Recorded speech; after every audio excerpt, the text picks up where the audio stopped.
You're listening to Thrive, where every week we have meaningful conversations with incredible women like you, packed with practical tips and sisterly advice to bring you from a life of simply surviving to thriving. It's personal development for the everyday gal who is done with coasting through her days, done with feeling like she's missing out on the deeper meaning of her own life, and done with mediocrity once and for all. Because it's not enough to simply survive. You deserve to thrive. I'm your host, Erica Gwynn, and I'm ready to thrive together. Here's today's episode. Welcome back to Thrive. If you've ever struggled with surrendering your stressors to God, man, oh man, you are not alone. It can be hard to let go of anxieties. Heck, it's even hard to know what letting go of them really means, let alone how to actually do it. Paul tells us in 2 Corinthians chapter 10, verse 5, to hold every thought captive. But what does that look like in our lives today when literally 70,000 thoughts pass through our brains every single day? Best-selling author, speaker, and Bible teacher Laura Smith is a true treat on Thrive today, and she's helping us this exact cue. Laura's insight is a gift, and she gives it so freely with a few important reminders about just how loved and cherished you really are that might blow your mind. Stay tuned through this episode, drop it 5 stars if you like what you're listening to, and now welcome Laura. Hi, thanks so much for having me here. Yay, Laura. Welcome to Thrive. You know Sarah from Team Thrive, and that's how we first connected. She forwarded me one of your emails from your blog and was like, hey, I know this woman. I think she might be a good fit for the show. And we immediately said, oh my gosh, yes, get her on. So give us the lowdown of who you are, what life has kind of looked like for you lately, and what has been on your heart, because you have like so many books and so many things happening. So what is lighting you up the most lately? Sure. So I am a writer, a speaker, a Bible teacher. I live in a small college town, Oxford, Ohio, where Miami University is. My husband's a professor, so we get to live in a college town, which is super cute and super fun. We have 4 kids, but they're big now. So they're 24, 21, 19, and 16, and a blast. So like literally when we first had our kids, someone told us, oh, every age is the best age. And we're like, yeah, but look at my really cute baby. But it's true, every age is the best age. So it's super fun, even when they're big. It's a blast. And what's lighting me up right now? This weather, the spring weather, being outside on the trails, running in this weather, walking in this weather is totally lighting me up because I love it. I've been really focused on mental health lately. My own mental health was kind of wacky due to some childhood trauma. And I've gone on my own journey, and my most recent book, my 12th book that just released in December, are some devotionals on mental health. And the newest project I'm working on also has to do with faith and mental health. So that's kind of a fun thing to be looking forward to as well. So that's what's going on with me. I love that. I also love that you're talking about the intersection between faith and mental health. We had a podcast episode on Thrive not too long ago with a woman who shared on this, and the response was awesome because so many people have such a stigmatized idea that like it's either faith or science and they cannot go together. Right. And we're like, where did that come from? They so Right. beautifully can go together. Like God made our brains. So I think that's super cool. That I'm excited to see it when it comes out, because that's a resource that a lot of women need desperately. Yeah. We need to be taking care of ourselves. God loves us and he wants to take care of ourselves. So yeah, very important. For sure. Well, kind of hopping right into it, that kind of ties into our brains, our thoughts, and obviously mental health. So much of it ends up kind of driving home the idea of what's going through your brain. What are you allowing to be in your brain? What is in your brain just because it's there? What is there by choice versus what's there by nature? Like it's so nuanced and there's so much to it. But I loved something that you had on your blog recently, kind of centered around 2 Corinthians 10:5, which tells us to hold every thought captive. And you and I are totally on the same page here. I was reading it and I was just like, yes, It sounds great. Like, what a great concept at surface level, but it's often so oversimplified where we think that that verse just kind of means like, well, just put it in a box and then like let it go. Push it. You just have to say, nope, not today, and it's gone. But that's kind of totally unrealistic. And Right. it's So kind of much easier said than unrealistic. done. Right. Like it's unrealistic to think that we can just tell these thoughts to like not exist or command them in the name of Jesus to go away. But like it's not necessarily totally practical or real because they might very well still come up. Mhm. So I agreed with you where I was like, I don't really think that that's totally what Paul is getting at here either. But I'm gonna hand it over to you to let you share more about what you had there and kind of your thought process in unpacking all of that because I think that it's just um, something that will be very helpful for everyone and something that everyone might have skated over before in the past when we would hear that verse or see that verse and maybe not fully understand what it could look like for us in application. Yeah, I think some of that language even helps us, right? Like to hold every thought captive. If you think of a captive or something you're capturing, it doesn't just land in that box. Like you got to chase it down first, right? You probably have to wrestle it to the ground some.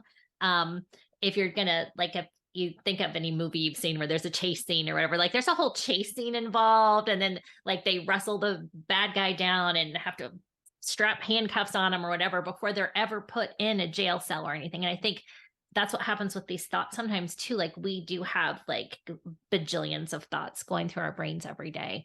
And I know sometimes it's just really easy to be like, oh yeah, I'm worried about that, but I'm not going to think about that.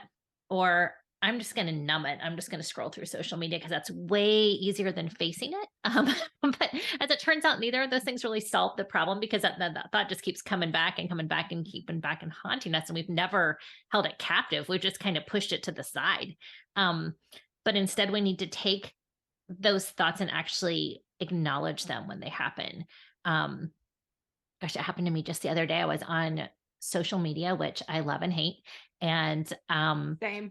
I um I just had like some comparison problems all of a sudden. I was like, "Oh, look what she's doing. That's so awesome." And it is so awesome, but God also has really awesome things for me and I'm not supposed to be what she's doing. She is, and I'm supposed to be doing what I'm doing. But that thought was in my head and my initial response was just keep scrolling.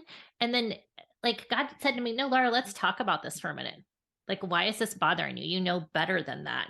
And I was like, "Oh, okay, yeah, let's talk about this. Let's hold this thought captive. Let's actually give it some attention so that we can figure out what's going on and deal with it instead of shoving it aside because that's not dealing with it. That's just shoving it. That's not holding it captive. That's like stuffing it under your bed. And who wants the enemy, to be under your bed? No, you want him in jail, You're right? gonna have a lumpy bed. Right? I mean, who wants that? That's just you'll just be frightened every night. So I think it's just that, like, when you have those thoughts in your head, whatever it is, you're afraid of something coming up. Like, say you're terrified of doctor's appointments and you have one coming up. Like, instead of just being like, I have to go and I don't want to go, and well, let me just be really busy instead. Let me, do something that'll keep me occupied. Instead of being like, why does that bother me? Why am I really scared?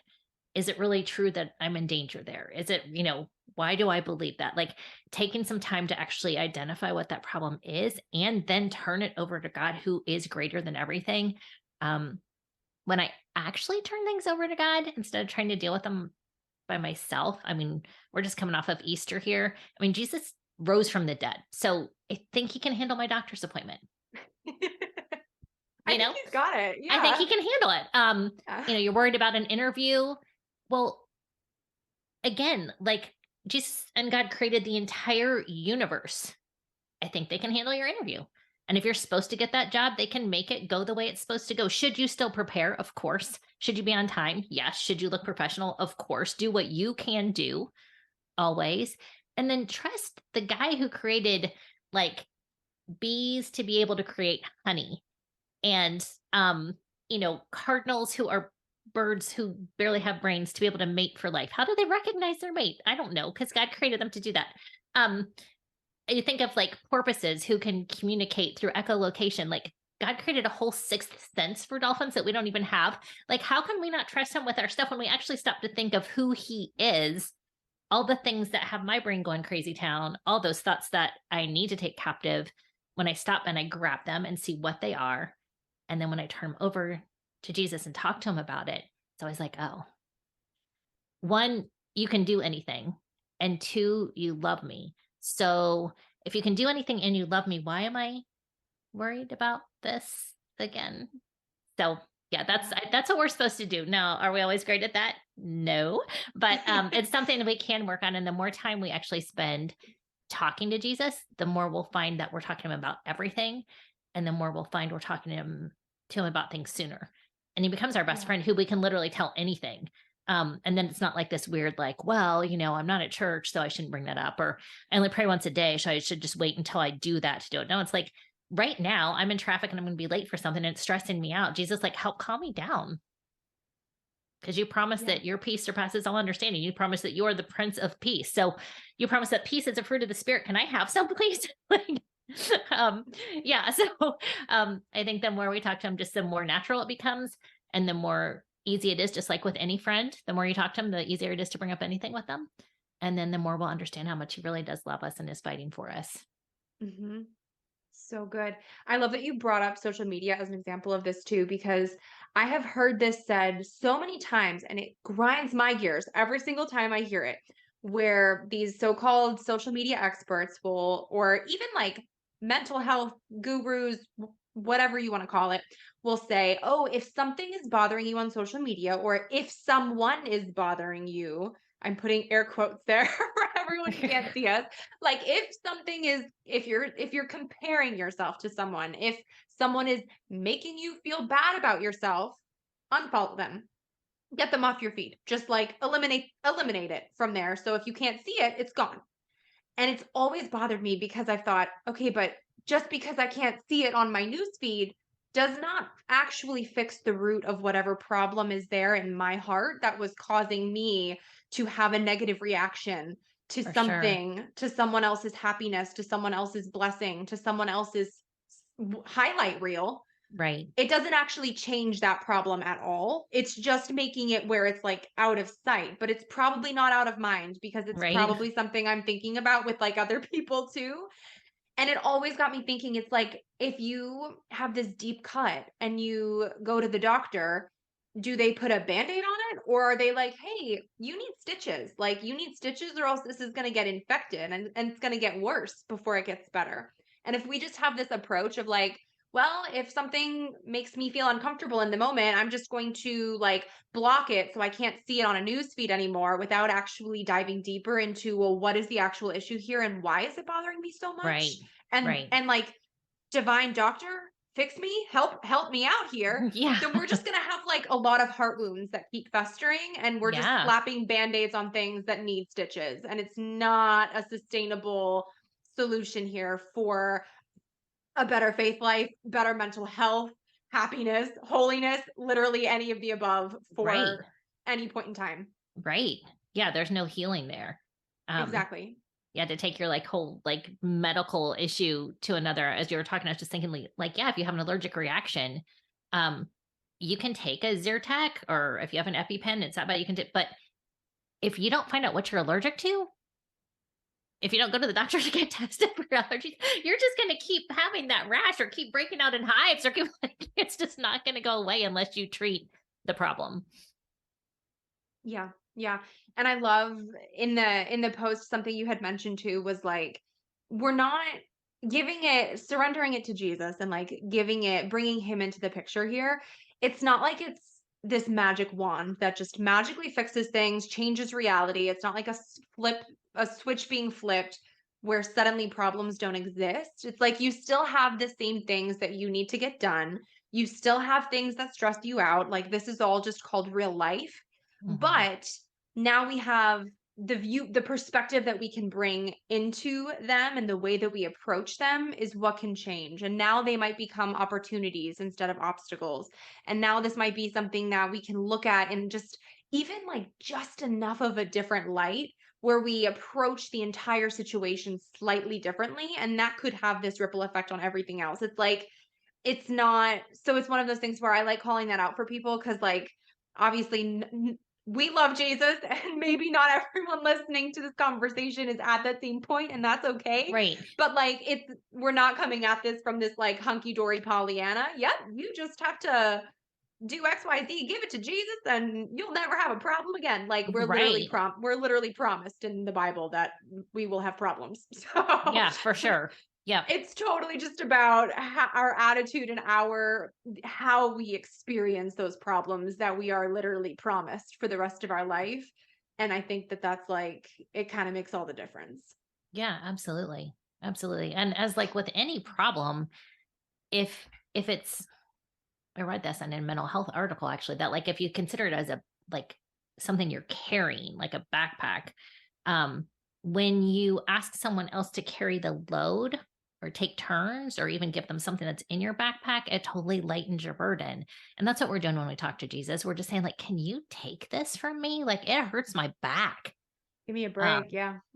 and it's like, oh, that's so beautiful. The article I was reading wasn't a faith-based article. It's just about like if you like share your problems with someone, it helps. And sharing them with Jesus is the best person to share them with. But we aren't meant to do life alone. We aren't meant to carry all of our burdens alone. And I think in this kind of Instagram society, again, I love and hate it. Like we do get everyone's highlights reel, so it looks like everyone's doing perfect. And we don't realize how many people we know have struggles every day because we all struggle with something every day. Like that's just true. Um, that we're almost afraid to share our problems because don't want to look less than perfect. Um, Yeah. but when we share them is actually when we heal. And going off of the backpack metaphor too, I think something important to call out is like sometimes you have to actually ask for the help. This isn't Mhm. something where like even whether it's getting the help from Jesus or anybody else, recognizing that you need the help or recognizing that a thought that you're having is unhealthy or untrue or super negative or even toxic, like that's step one. But you have to intentionally take the backpack off and like give it to somebody else. You got to For actually take sure. some action there, Right. not just like you can't sit in a meadow and expect to like magically just feel better. It's like there's also action taken to give yourself more peace and to kind of to hand it Absolutely. over to Jesus as like an Mhm. action step instead of just something Yes, that's gonna like show up out of thin air and make you feel better. for sure. And some things we have to hand over to him every single day. It's like, okay, Absolutely. this is my struggle again, Lord. Take it from me again. I want you to have it, not me again. You're stronger than I am. You're wiser than I am. You're more powerful than I am. You know more than I am. Like, take it, take it. Take it. Just so sometimes that's a daily handing over. Yeah. Can you break down what the actual process of trusting and releasing, surrendering, whatever you want to call it? Can you break down what this actually looks like for you from a practical perspective, from a prayer perspective? Because I feel like sometimes maybe like the more literal folks among us might you sit down and you're like, all right, now what? Like, do you take it? Hello? Like, God, do you hear me? So what kind of works for you when you're in a groove of being able to kind of ask time and time again? I love you mentioned this earlier, so it might be a little bit redundant, but that's totally okay if it is, because I think it's important.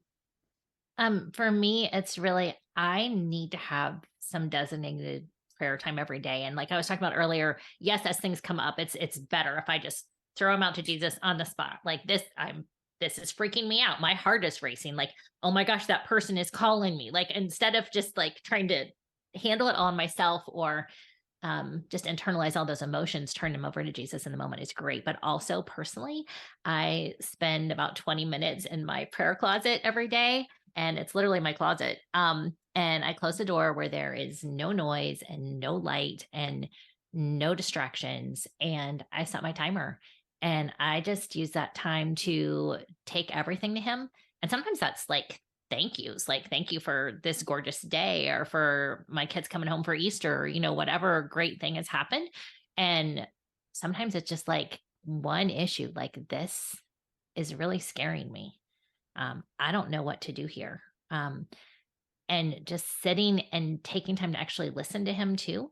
Um, it's if it's me just babbling at him the whole time, then it's going to be harder to hear what he has to say. And some days I won't hear anything. But I find that if I have something that I'm really turning over to him and say, I need your help here. Like you were saying, like sometimes you have to ask for the help. I'm just literally asking him, then I will get some sort of direction from him. And sometimes it's just like, send that person a message. If you're so worried about what they're thinking about that, call them and ask them, right? Like sometimes it's just so practical.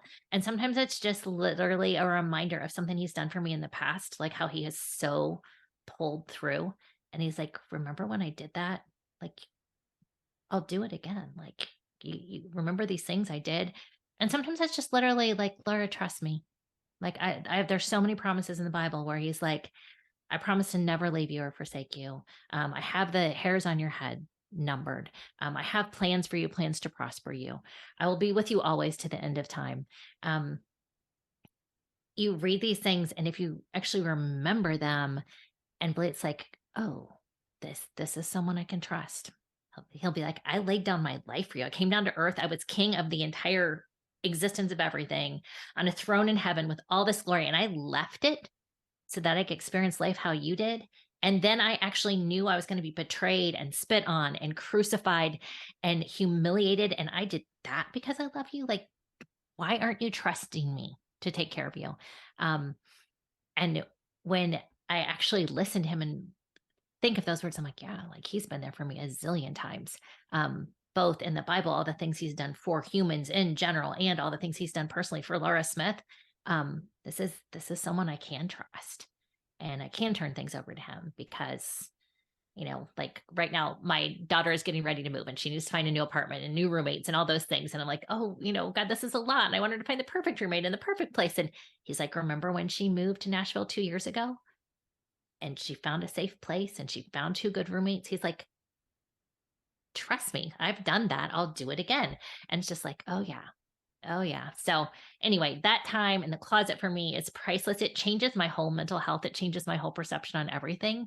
Whether I'm focusing on one Bible verse, while I'm taking problems to God, whether I'm praising him, it does, as it says in Romans, it renews my mind.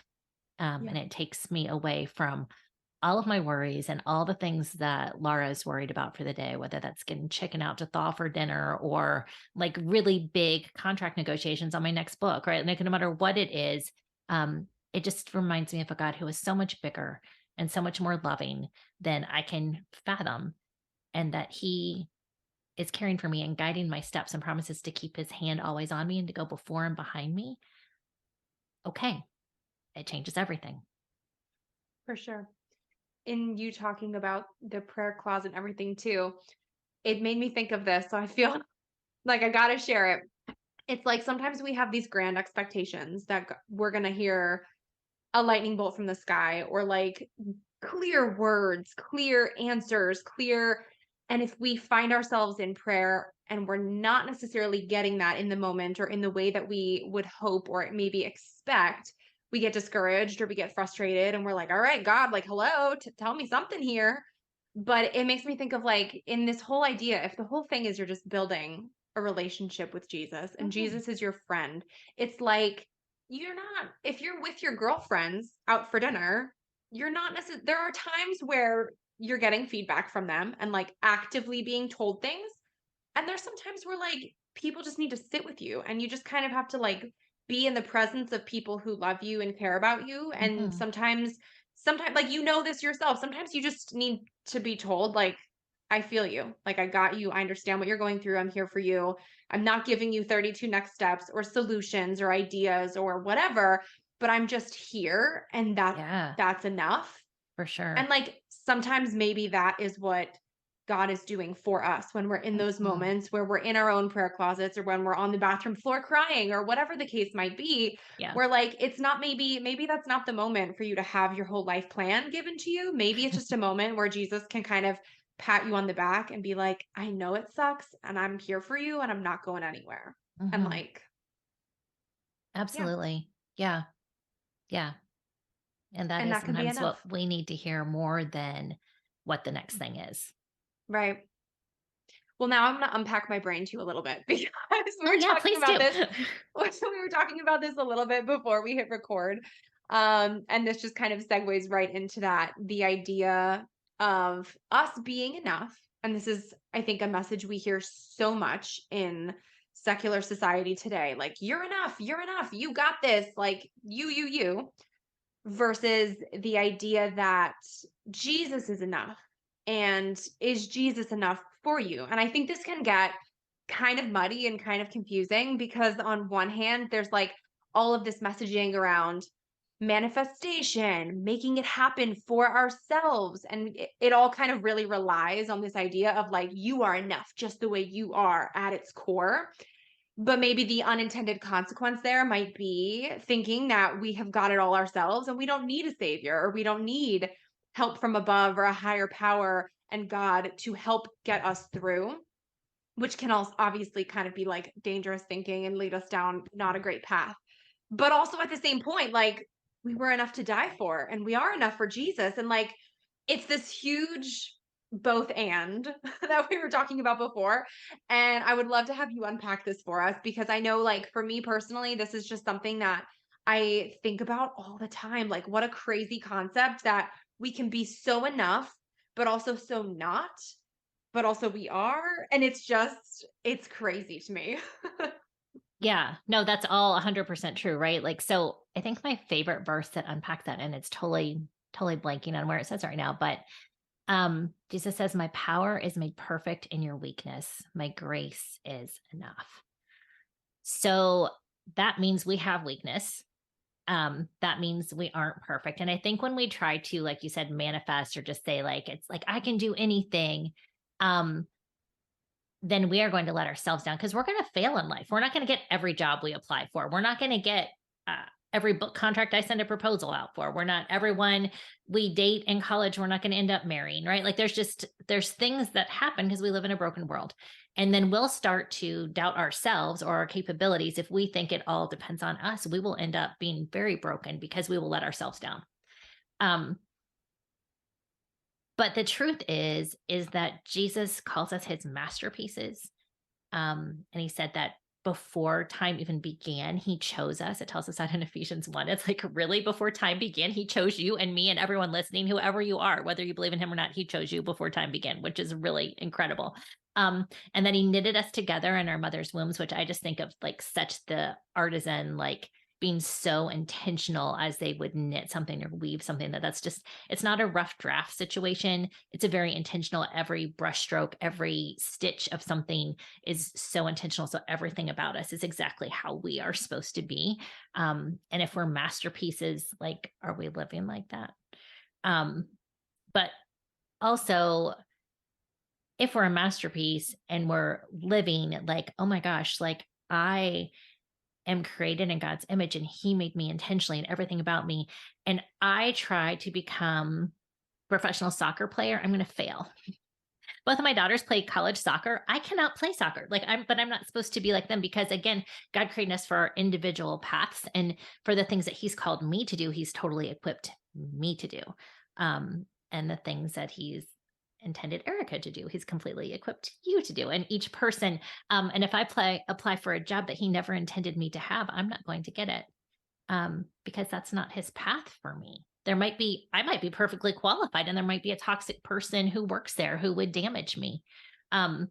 It might be a job that would take away from my family and he knows that would be hard. So he's not going to give it to like, there's things that myself, Laura would think, oh, I failed here being all that I can be, being enough. And God's like, no, I have more for you than that. Your vision of what is enough is so limited. I actually have more for you than that. And if you just did the things you thought you could do or you should do, you're not even going to discover all the things I have for you. But there's also a truth that his power is made perfect in our weakness. There are places where I am weak and we live in a broken world. So yes, I had trauma as a child and that is not something that Jesus did to me. He created me in his image and then the trauma happened after that. And so because of that brokenness, I have triggers. I react in certain ways sometimes. That's my reality, right? But that's where he steps in and says, Laura, it's okay that you get scared of this, that you startle easily, that, you have nightmares. He's like, that's okay because I love you and my grace is sufficient. Like where you are imperfect is a way you can share with other people how my love steps in. And that is a beautiful use of my power. So I think it's the gospel. We talked about this a little bit before we came on, but the whole truth is Jesus said, like, I want to be with you so much because I love you so much and I made you. But sin separates us from a perfect God, not because he wants to be away from us, but he is perfection. And it's like oil and vinegar, they can't stick together. Um, eh, but he said, I love you so much that I will do this for you. So we aren't deserving of all the love and grace Jesus gives us, but yet he says we're worthy. So it is kind of a like riddle if you stop to think about it. Like, I'm not deserving, but I'm worthy. And it's true. We're worthy because he says we're worthy, not because of anything we do, not because we're pulled ourselves up by the bootstraps or we followed 6 steps to be the most successful person in the world, or that's not why we're worthy. We're worthy because he says we are. And that changes everything. If you think about like going to a VIP event and not having the VIP invite, right? And it's like, well, I'm not worthy of the VIP invite because I don't know Oprah Winfrey personally. So I'm not going to get the VIP pass to her event. But if Oprah hands me a VIP ticket and says, come on in, I'd love to meet you. I'd love to get to know you. All of a sudden, I'm worthy of being a VIP. Not because of anything I did, but because Oprah said, hey, like and that's, times a bajillion how this all works, right? Like, we're not worthy on our own, but because Jesus says we are, then all the glory, honor, riches, power, grace, love, peace are ours because he says we can have them. Yeah. And no green juice or no recipe for success or no tweaking of your resume or no job or any sort of accolade can change that. And I think that's everything. That's the difference. That is the difference. Yeah. And no matter how many of those things we do or don't achieve, we're still masterpieces and beloved in Christ's eyes. So no matter what the world's telling us about what we should or shouldn't achieve and how we rank on those things, even that means if we fail or succeed in them, like Jesus always sees us as perfect, always sees us as loved. So going right off of that, then, what would you say to the woman listening in who just is always still struggling in her heart, feeling not enough in the different roles in her life? Maybe she's a fellow mama like us and just feels like no matter what happens, she's not enough for her kids or not enough for her partner, or somehow always feeling like she's falling short in one area or the next. What would you say to her, or what would your advice to her be, so that she can kind of shift her heart posture or just start to feel kind of like realign those feelings with the truth of who Jesus says she is and who he calls her to be? Yeah. Yeah. So to stop the lie that we need to be everything that the world says we should be, or perfect in every arena, because no one can do that. The only perfect person ever was Jesus. I think the first thing to do, go ahead and lock yourself in your own prayer closet, wherever that is. Maybe that's your back porch because it's gorgeous today.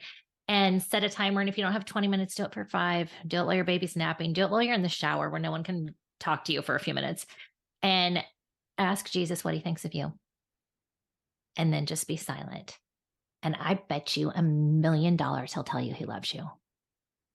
I think if you close your eyes and you say, Jesus, what do you think of me? Like, I'm tearing up just thinking of it. He'll tell you that he loves you.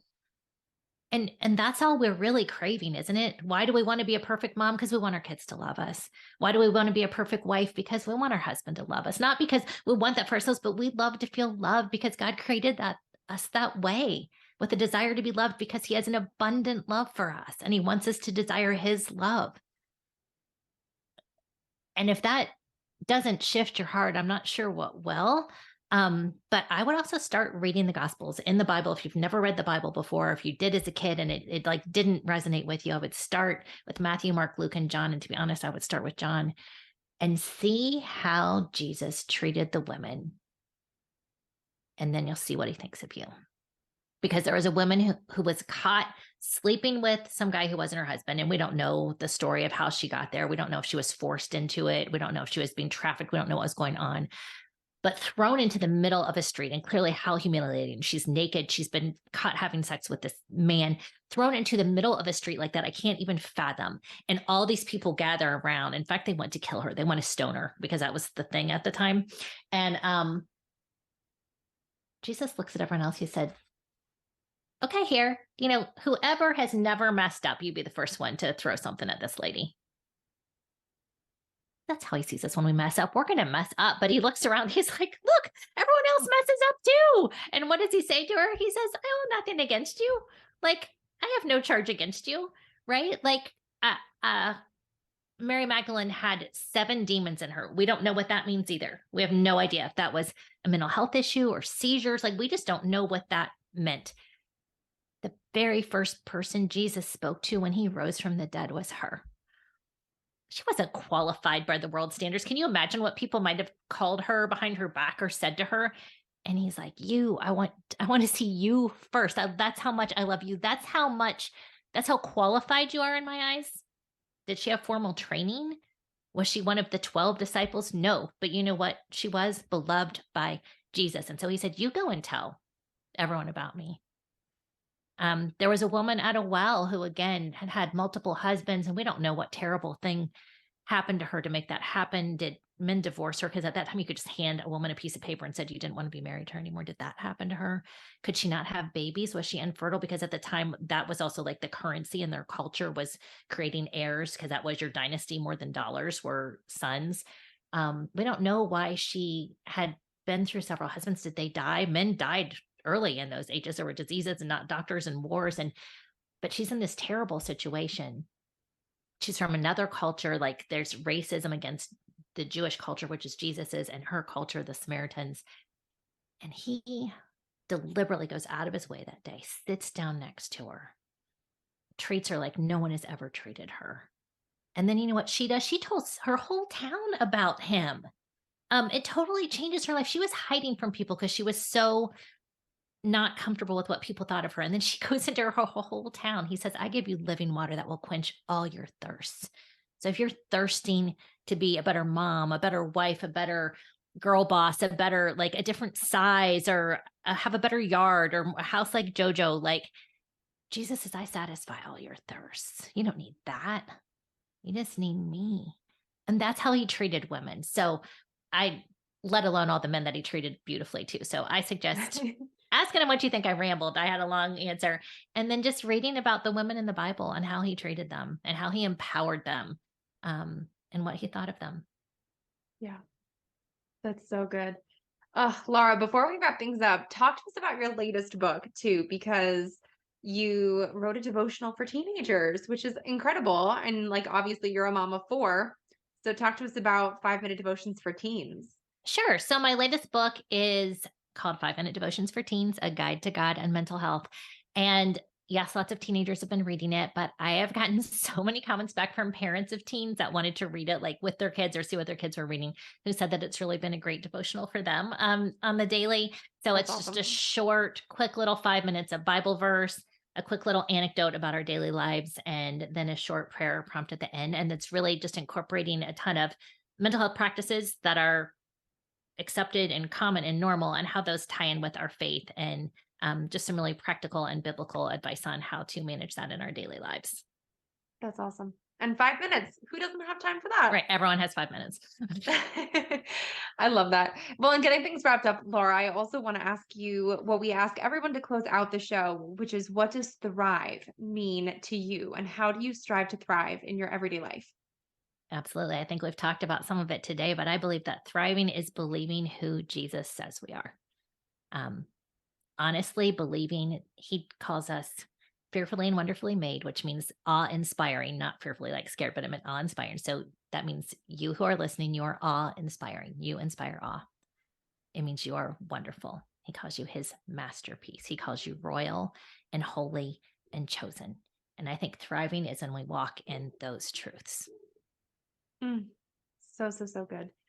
Tell everybody where they can find you online, to connect with you more, to check out all of your books and all of that good stuff. Sure. It's so my last name is Smith, so I get lost in a crowd pretty easily. But it's laurasmithauthor.com is my website, LAURA, and it's the same on Instagram, Laura Smith Author. And those are the best ways to find me. But if you're searching for my books on Amazon, it's Laura L. Smith, because, Smith. So, but that Laura Smith Author website or Instagram are the best ways to find me. Wait, before you go, make sure you're subscribed to never miss an episode of Thrive. Drop 5 stars on your way out if you like what you just listened to, and come join the party on Instagram at thrive.podcast to stay inspired and thriving all week long. Thanks for tuning in. It's your time to thrive.